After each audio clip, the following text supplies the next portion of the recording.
finishes off in style. A magnificent strike into the crowd. India lift the World Cup after 28 years.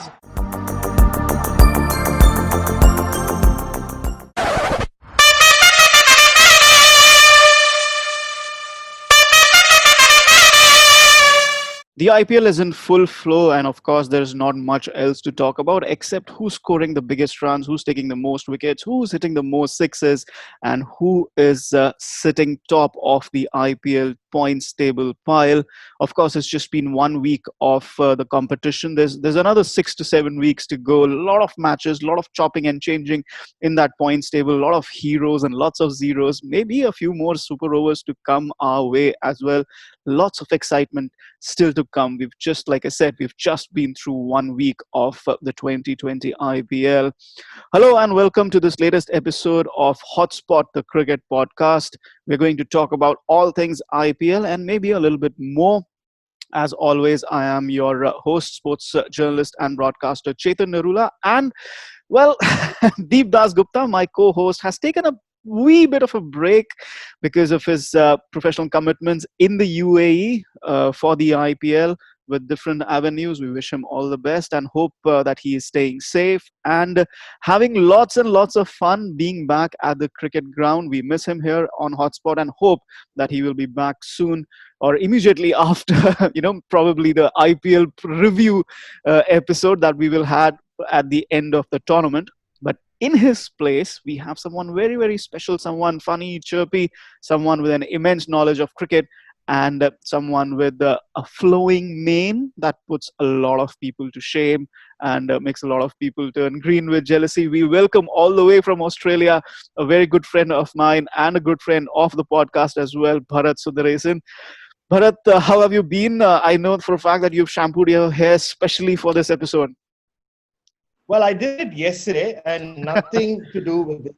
Like, I have a strict regimen that I follow and I don't break regardless of where I am and what I'm doing. I got a little green. You spoke about green. I got some green going here. And like, speaking of people going green, the one person closest to me, my wife, goes the greenest amongst everyone else. Like, yeah, she always eyes my hair, man. I always get a little worried. And yes, thank you for having me on, Chetan Narula. Wait, before we go anywhere with this, considering I'm the replacement for the whole season of this IPL, do I get paid Deep Das Gupta's base price, which I assume would be a significant amount? We will go for an auction. Since this is the IPL tournament, we'll go for an auction. We'll let our viewers decide how much higher or lower than the base Deep Das Gupta's base price we can go with you. We'll dive straight away into the episode. But before we talk about the IPL, there's been a very very sad news yesterday before all the cricket began, and one of the greatest figures of international cricket community, Dean Jones, he passed away due to a cardiac arrest in the UAE. He was, in fact, he died in Mumbai, beg your pardon. He was working with Star Sports, their studio work in Mumbai. He was fine in the morning.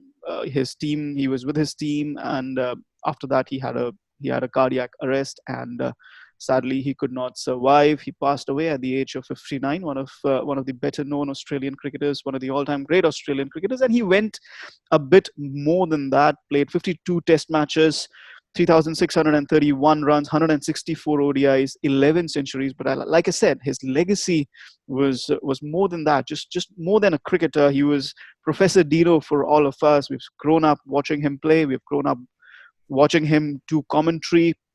As journalists, we have been lucky to have the chance to interact with someone who's been very, very knowledgeable.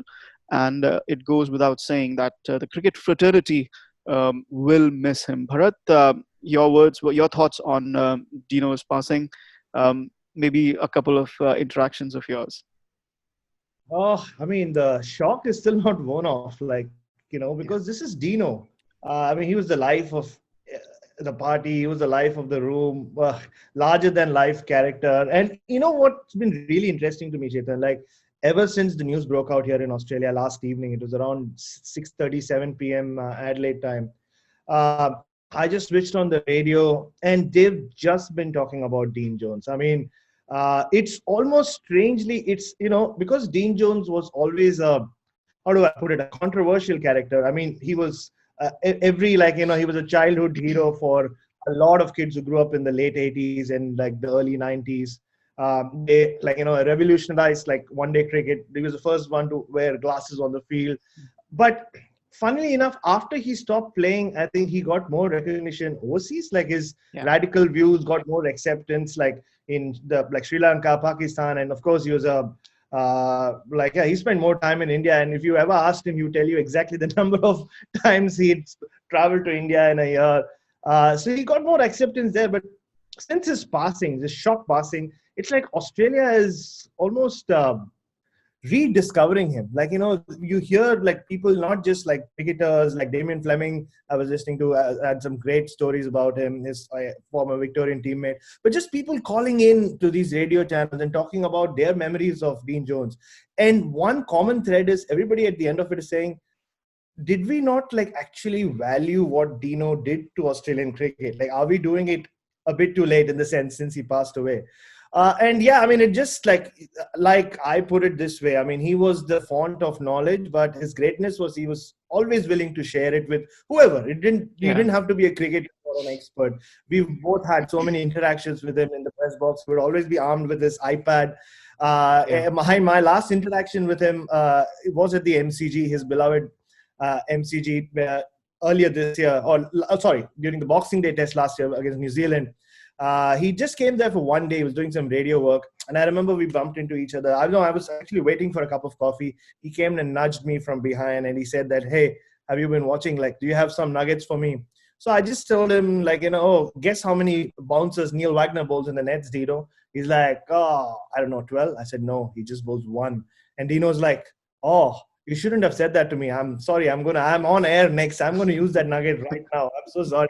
And then he just like, that was just Dino. He just laughed about it. And yeah, it just tells you like, life can be so fickle, man. Just poof, it can just go away. So once you like, we're done with this call, Chetan Narula, call everyone you love and tell them you love them. That's what I've been doing seriously ever since I heard the news. That's exactly what I've been doing. Absolutely. There's always a good time to call your loved ones and tell them how much they mean to us. In fact, I also remember a couple of my interactions, been to Australia a few times. Yes, like you said, always at his beloved MCG. In fact, a couple of my interactions with him have been at the MCG as well. Traveling journalists, always fetching for quotes. And he was always very nice to me and talkative in terms of cricket. Obviously, like Indian cricket was his favorite topic. Always wanted to talk about Indian cricket as well. So yeah, I mean, it's disappointing. It's sad, really. Somebody who is a treasure trove of cricket knowledge. And again, like I said, the first time I saw him, especially, for me, not the first time I saw him in the sense, first time I saw him on cricket commentary, the way he's changed the definition for us. He had this Professor Dino look with the hat, with the gown. And there was always going to be this segment, Professor Dino, whether it's Star Sports, whether it's Sony, 10 Sports, whoever he was working with. He had this segment, made all of it his own. And he brought in those key parameters in broadcasting. And people looked up to it. It was a very, very popular segment and, a very, very popular character. And of course, the cricketing fraternity misses him. And, I hope he lives on in all our memories. In fact, I was just talking about Dino. Didn't really talk to him because obviously he's busy, but I was talking about him to a couple of other colleagues and we were talking about Dean Jones and his role and everything. And that was last week. And, again, now this is such a sad news to come out this week. So, like I said, I mean, I hope that he continues to live in all our memories. And of course, like Star Sports said that, he would have wanted the show to go on. I think we also need to get on with the show and talk about what Dean Jones loved most, talking about cricket, talking about Indian cricket, talking about the various intricacies of the IPL on his show on Star Sports. So we'll try to honor his memory and do a good job on this episode and more episodes to come. So Bharat, let's talk about the IPL 2020. It's just been 1 week. Plenty of action. Something that has stood out for you, the Super Over, or anything else that has stood out for you? Oh, like firstly, plenty of action and plenty of sleepless nights. No, I'll be lying. I have not watched all games, but Chetan said, like, look, we're doing the podcast. So I did watch a couple of games. Last night I was up till I think 2:30 a.m. And the wife was like, "Can you please turn the TV off?" And then I just like rushed back to the to bed. But I have been catching up on all the highlights and. I mean, look, it's an IPL, so it's good to get one super over out of the way very, very early on. Yeah. And yeah, I mean, I think more than anything for me, it's just the six hitting already. I mean, you think T20 cricket, you think IPL. I mean, you're always talking big hits and, just the quality of six hitting we've seen, not just from Rohit Sharma, whether it's Hardik Pandya or Sanju Samson, or everyone. Yeah, absolutely. For me, it really stood out this early on. You expect that to happen at Sharjah because even when we were growing up, for us, Sharjah always meant Tendulkar hitting sixes. So we're used to it. But I think it's just been. I almost see it as an advancement in. Just power hitting in cricket, which again, going back to the late Dean Jones, I can't believe I'm using the prefix late to him, but he kind of would always talk about it, how you see all other sports, the power factor of it always keeps getting upgraded. And we're seeing that in cricket, and it's really stood out for me so far. Absolutely. I mean, one thing that stood out from Sanju Samson's innings, and we're not going to go match wise here. We're just going to talk about the various topics that come out from our conversation. So one of the key things that Sanju Samson said that, power hitting and timing the ball in that particular fashion, to power it through over the infield and probably over the boundary is something that he's worked on during the lockdown. And while we'll come to Sanju Samson in a bit more detail, it is imperative to talk about the fact that there was a lockdown. Most of these cricketers, they did not have any practice. Most of these cricketers did not have any net sessions. What they've done is they've had 2 weeks before the IPL. They've come in. There have been some slow starters. I mean, you look at somebody like a Rohit Sharma or even majority of the Indian cricketers. Look at MS Dhoni. Just looks so rusty, so rusty. At least, Rohit Sharma is coming off an injury, but he was still playing after the 2019 World Cup. MS Dhoni hasn't played in 15 months. So rusty.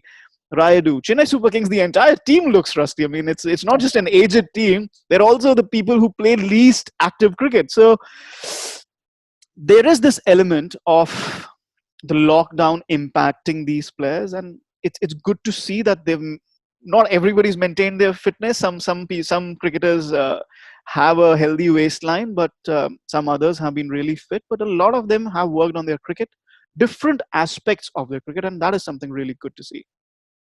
Yeah, I mean, I like along with the six hitting, I have been very impressed with the healthy waistlines because I have always been a strong believer that cricket is a sport that should be played by people of all sizes and shapes, and because it's a skill-based sport. And we're not even going to take names here. It's just that there are some for example, if you're a spinner, it helps to have a generous bottom, it helps you pivot over it. And similarly, with some of the six hitting, with some of those batsmen who are blessed with a generous how do I put it, waistlines, you can exactly, they've used the lockdown well. You can see when they clear their front foot and swing over cow corner, you can see how that extra weight, or what we might consider extra weight, kind of helps them with the whole flow. Have you noticed that? And now with the slow motion cameras, they're also zooming into the waistlines. So I have been very, very impressed. I hope, because everybody cannot look like Virat Kohli. I mean, cricket's a sport that, we need diversity. So I'm very, very happy that and it also gives people like you and me, we can relate with these guys. Imagine if everyone. I have a very healthy. Currently, I can say I have a very, very healthy waistline currently. Oh, that's. And I don't blame you either, Chetan. You are at home, you're having good home cooked food. I am cooking food myself. I'm cooking food myself. The one thing that I've done during this lockdown is cook, and just cook. Oh yeah, I have been seeing some of your creations on social media. Healthy dollops of butter or ghee on top. I've seen most times. But I mean, it's like you said, these guys are coming out from a lockdown, and think about it, right? they're not used to not playing cricket. I mean, it's crazy, right? Especially in Indian cricket. Once you are 14 or 15 and you get into the scheme of things, Yeah. you don't get a break.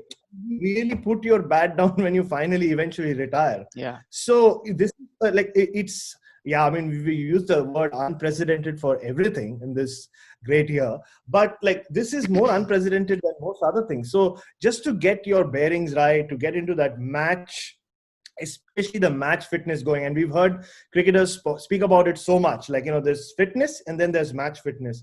Yeah. So I think it'll take like another couple of weeks and like you said, the older you are, the longer the break you've been, it's going to be more difficult. Whether, like, I mean, Raidu was timing the ball beautifully in that first game. Yep. So Yeah. I mean, that's almost muscle memory.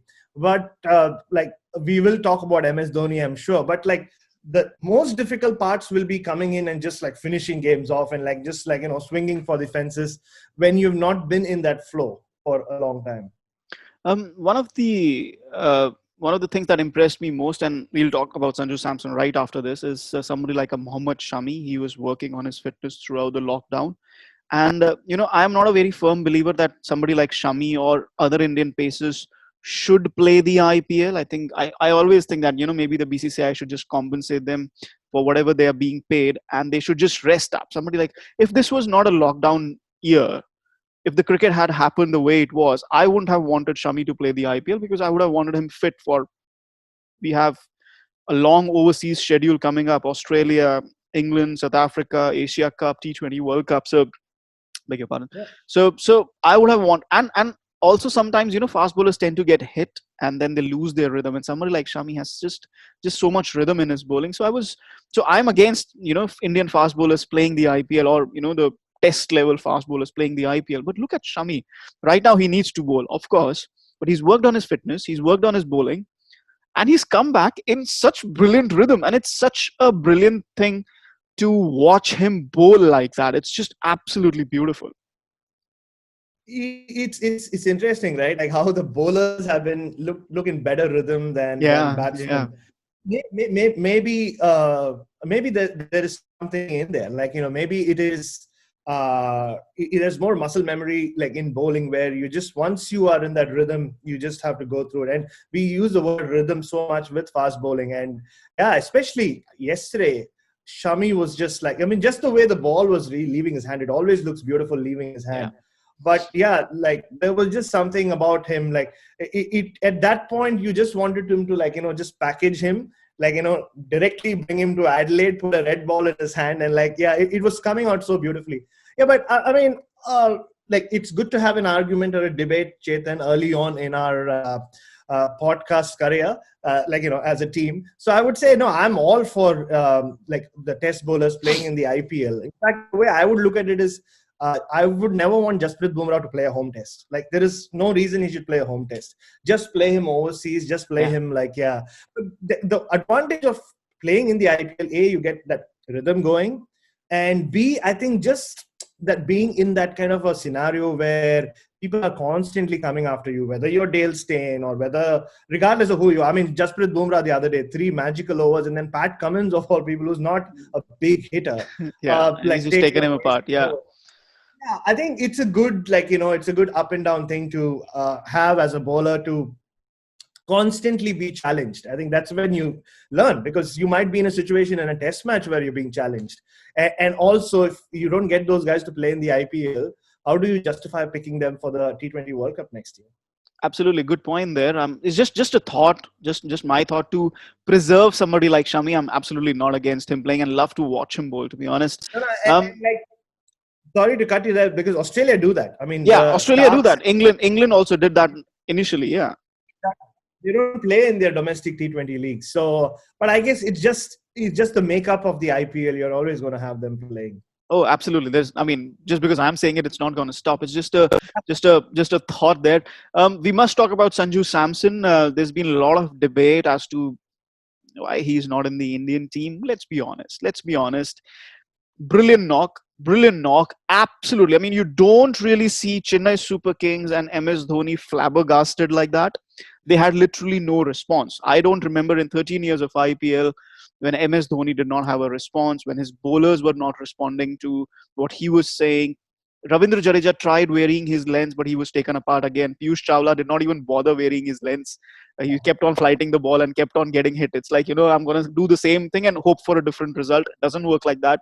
Lungi Ngidi, getting hit. Jofra Archer. Everybody was like, okay, I'm coming. I'm hitting sixes. You are CSK. I don't care. I'm coming and I'm hitting sixes. I don't care. Sanju Samson. Let's talk about Sanju Samson in a way that, how do I put it? Every year he does have a superlative innings. Every year.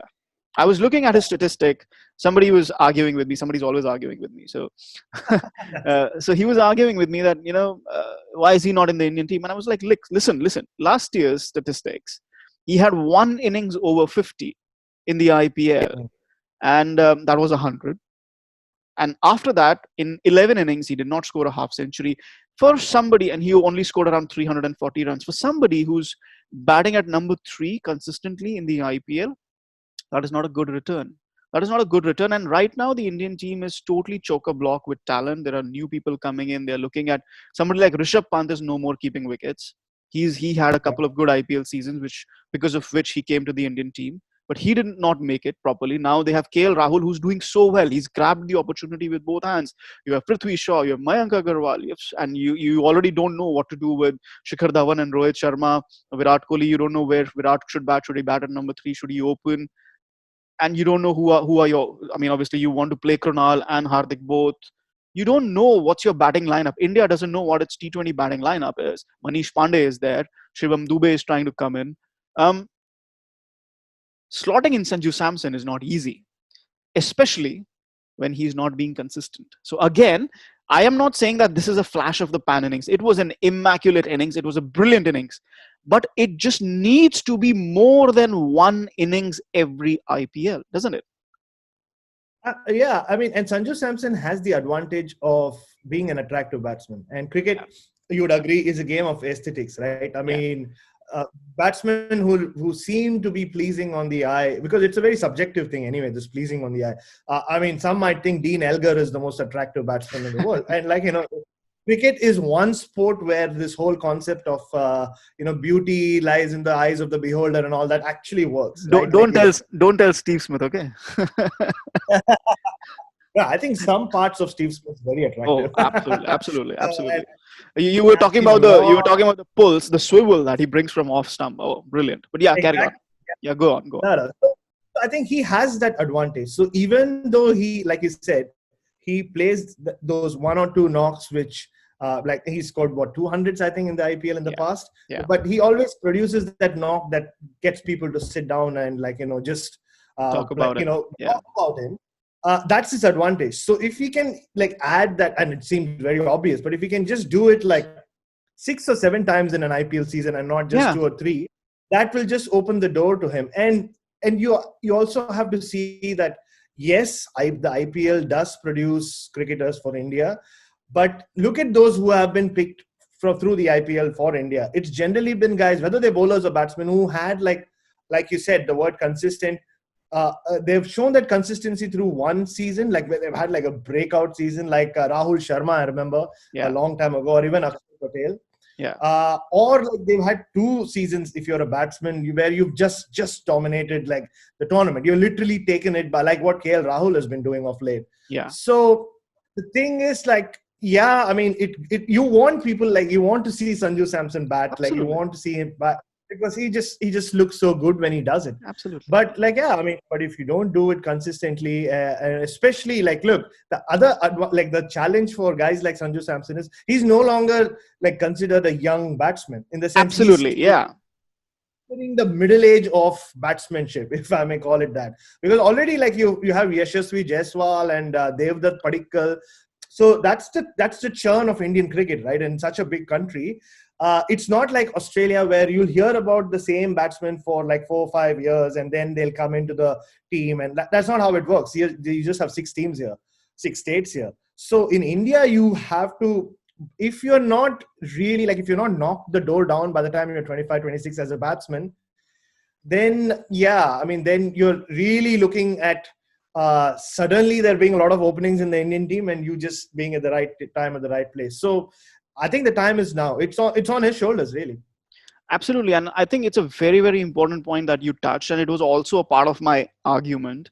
Those Yeah. names those names you took, Devdutt Padikkal, Ruturaj Gaikwad, we've heard a lot of good things about him, even though his shot in that first game wasn't very good.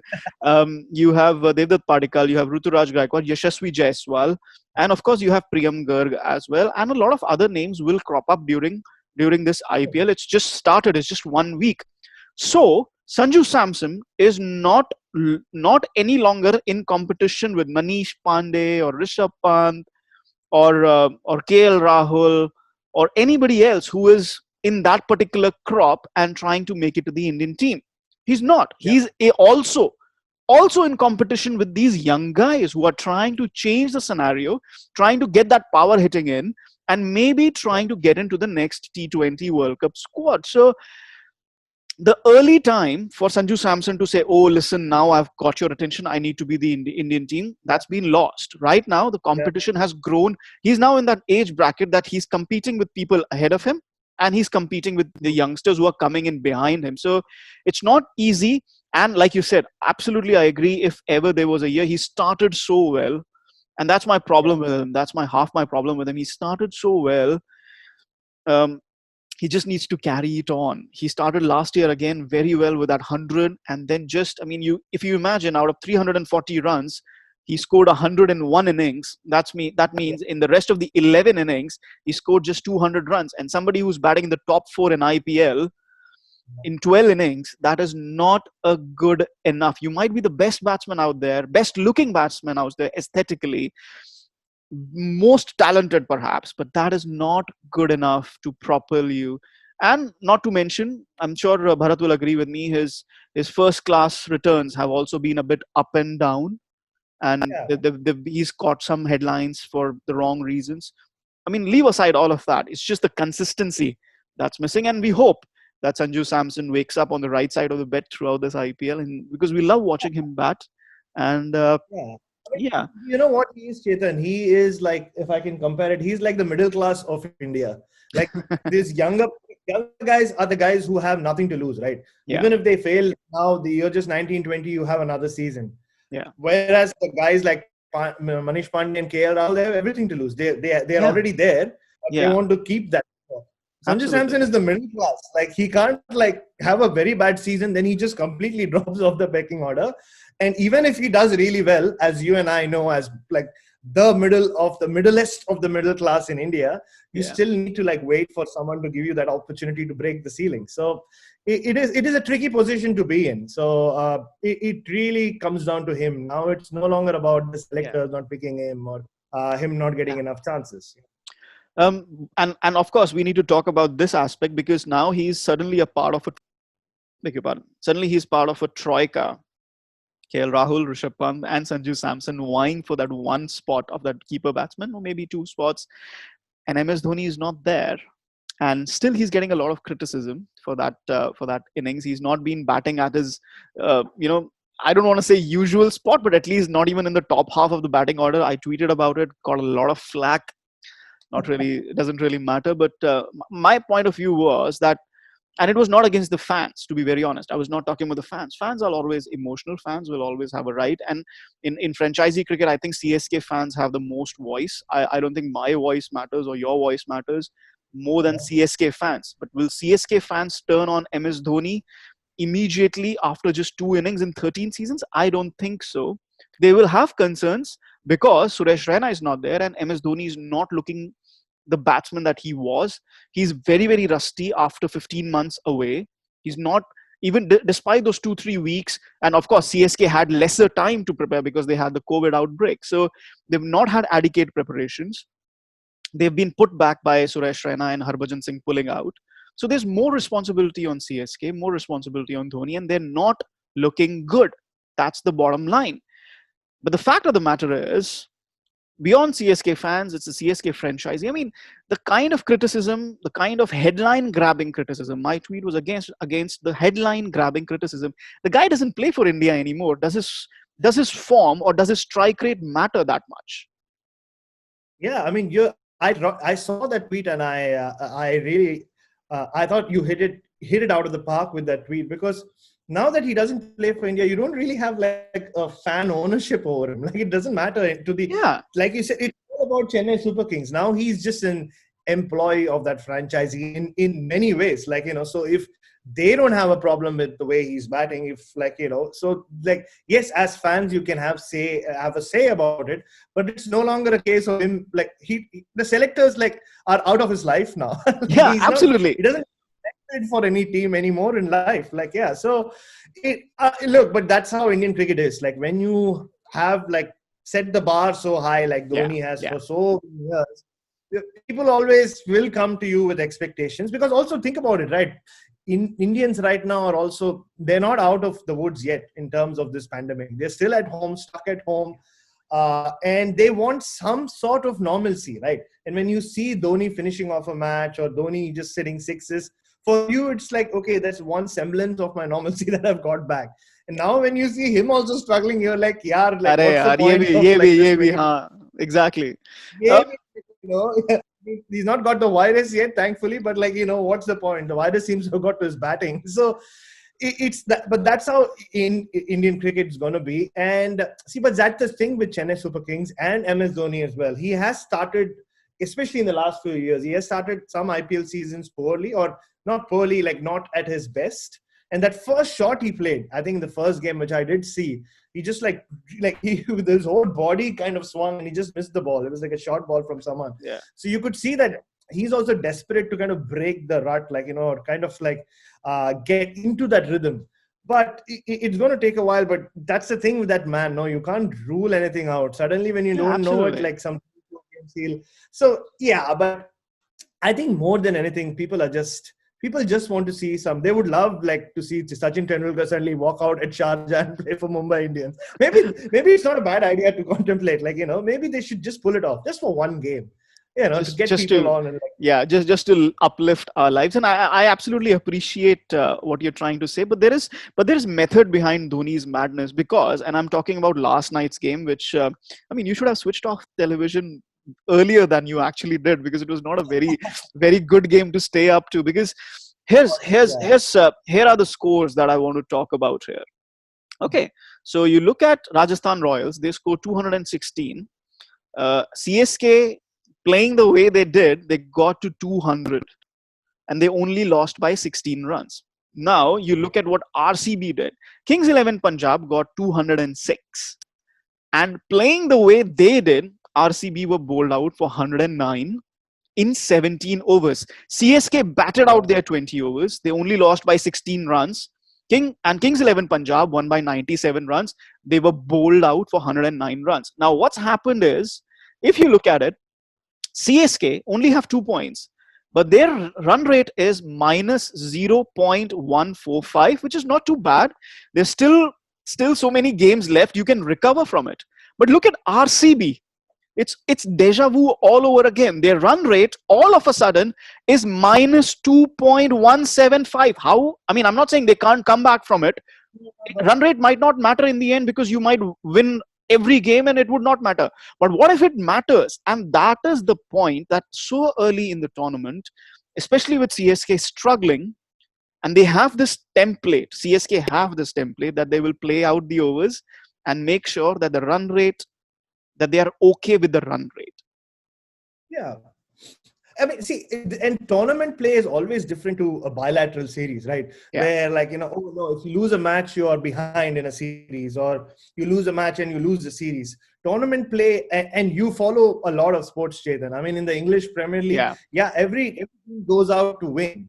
But there are some games when you are in an away game where you're just looking for that away goal. That's all you need. Like, I mean, in fact, since you mentioned that, in football, in Champions League, you have the home and away game, where the away goal, I mean, if it's a 2-2 draw, but you've scored an away goal, you go and you progress to the next round. So it's not always about winning, because teams sometimes defend to not give away that away goal, and then they go and travel and try to score that away goal. Absolutely, yeah, and like with the away goal, even if you've lost the game, but you scored that away goal, you still go through, right? And and I think in tournament play with 14 matches, there will be times when you have to decide, okay, what am I going to do? Is my plan just like, go for it like RCB did? I mean, there's nothing wrong with it, but go for it and then like lose by a humongous margin where like just winning just doesn't count, right? I mean, you cannot afford to lose after that. Whereas when you take the CSK model where they can afford to lose a couple of close games here or there. And that's how they've always worked. And that's why they've been so successful with like getting into playoffs. They might not have won too many IPLs like the Mumbai. They've always found a way to getting into the playoffs purely because they played that tournament they got that very, very well. And Dhoni is the kind of guy who you would expect to get that right. In fact, it reminds me of that movie Rush, where we have Niki Lauda, and he's telling his competitor, that the winning the season is not about one race. That okay, you might win the one race, or you might win 2 races or 3 races. Winning a season, and I'm giving a lot, like you mentioned, I watch a lot of sports. I'm giving that analogy here. Even in Formula One, winning a season, you can't. Lewis Hamilton. Nowadays, he's winning all the races, but you can't always win all the races. You need to get those points in to maintain your lead and to keep on doing well. And I think in a tournament or in a season, that is something that matters. Again, of course, sometimes you do warrant criticism, but I thought it was a bit harsh coming for a batsman who hasn't played for 15 months. Yeah, maybe Chetan, it's also that Indians as a whole are still getting used to this whole tournament format. Yes, I mean, this is 13, 14 years of the IPL, but we are not naturally tuned to tournament play. It's always about winning and losing for us, if you think about it. Yeah. And especially we're not like, you can say that you've seen so many IPLs, but this whole 14 match tournament and all, we're not really, I mean, look at how we even deal with ICC tournaments, right? Every match has to be won, like even one loss and then like, the whole tournament is up in the air, or that's how we react. So maybe maybe the next generation, Chetan, I don't know whether they're watching cricket, but if they are, they might get it better than we do. Yeah. The next generation that survives the COVID pandemic, you mean? Let's move on very quickly and talk about some other aspects. Kolkata Knight Riders to a slow start, Mumbai Indians to a slow start, but then they gather that pace. Sunrisers Hyderabad, they look a little problematic. They don't know whether to play all 3 overseas batsmen together. You have David Warner, Kane Williamson, Johnny Bairstow. They can't play all 3 of them. They've got Jason Holder now, which I think is a good pick. But they also need to balance with Rashid Khan and Mohammad Nabi. So that's going to be interesting there. Yeah, and speaking of Mumbai Indians, for me, the most surprising performer so far in this first we've had 1 week, 1 week of IPL, and you'll be surprised when I take his name, is James Pattinson, because James Pattinson is not he's not considered like an automatic T20 pick. Like Australia don't pick him for T20 cricket; they haven't for a long time, or white ball cricket itself. And of course, he's always coming back from injury now. Thankfully, touch wood, he's in a great state physically speaking. But he was, for me, a surprise pick. I think I compare myself with James Pattinson, Lasit Malinga, Deep Das Gupta, James Pattinson and me. I was surprised when he got the call up, because I think he's been around the IPL, but he's never played. I think he was with Kolkata Knight Riders many years ago. Yeah, and got injured or something, Exactly. So for him to be picked and then to be played ahead of Mitchell McClanahan, who's been like a Mumbai Indian stalwart, or Nathan Coulter-Nile for that matter. Nathan Coulter-Nile, exactly, who brings that extra, Pattinson can bat equally well as Nathan Coulter-Nile. But I was surprised that he was picked. But just the way he's bowled, and he's really given Rohit Sharma that control with the new ball, wherein he's been allowed to bring Jasprit Bumrah much later, almost at the end of the power play, if not after the power play. Which literally we've covered enough of Jasprit Bumrah playing for India and Mumbai Indians, where you know that half of Jasprit Bumrah's magic happens in the head, where you're always wondering, oh no, we have only 16 overs and then 4 overs of Bumrah. I think it's really, and for me, James Pattinson so far has been the find of this IPL. Absolutely. And in fact, like you said, there was a lot of surprise, because we had in the preview show Akash Chopra and Deep Das Gupta, and they were saying, okay, Mumbai looked lightweight in their spin department, and even then they did not go for a spin replacement. They got for pace, and they're playing 3 pacers. 3 out and out pacers, especially Hardik Pandya is not playing. Even then, Trent Bolt, Pattinson, and then to hold Bumrah back. And I think that's very, very interesting. not many. I mean, not many teams have experimented with three spinners, apart from Delhi Capitals, who've gone with two pacers and maybe relying a bit on Marcus Stoinis. Um, it's been a trend in the first week of playing three pacers, which is surprising. Hmm. Uh, a bit more grass on the pitches, not in Sharjah at all, but in Dubai and in Abu Dhabi, a little bit grass. They're trying to keep those squares alive as long as possible. Is this a trend that is going to die down somewhere in the middle of the tournament? These three paces.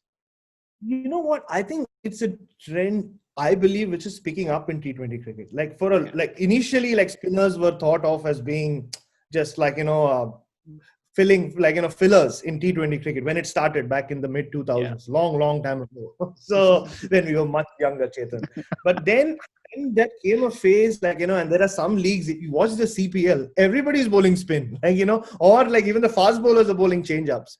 So I think there was a period where it was all about mystery spin, and I think it will be cyclical T20 cricket and league cricket and the IPL especially because it is the best form of T20 league cricket. So I have noticed this over the last couple of years where more and more impetus is being put on pace bowling, where you're like, okay, just if you're a good enough fast bowler, like Trent Bolt is a great example. Like if you're a good enough fast bowler to like swing the ball, it's still a new ball. Like it might just last for 20 overs, but it's still a new ball. So if you can give me those 3 overs where you give me a couple of wickets, your job is done. And that way I can use my spinners like sparingly because Washington Sundar, for example, was someone like Shahbaz Nadeem who would bowl in the power play. That was his that was his claim to fame for a long time. Now you see even RCB are starting off with they're not doing too well. At least yesterday they didn't start off too well.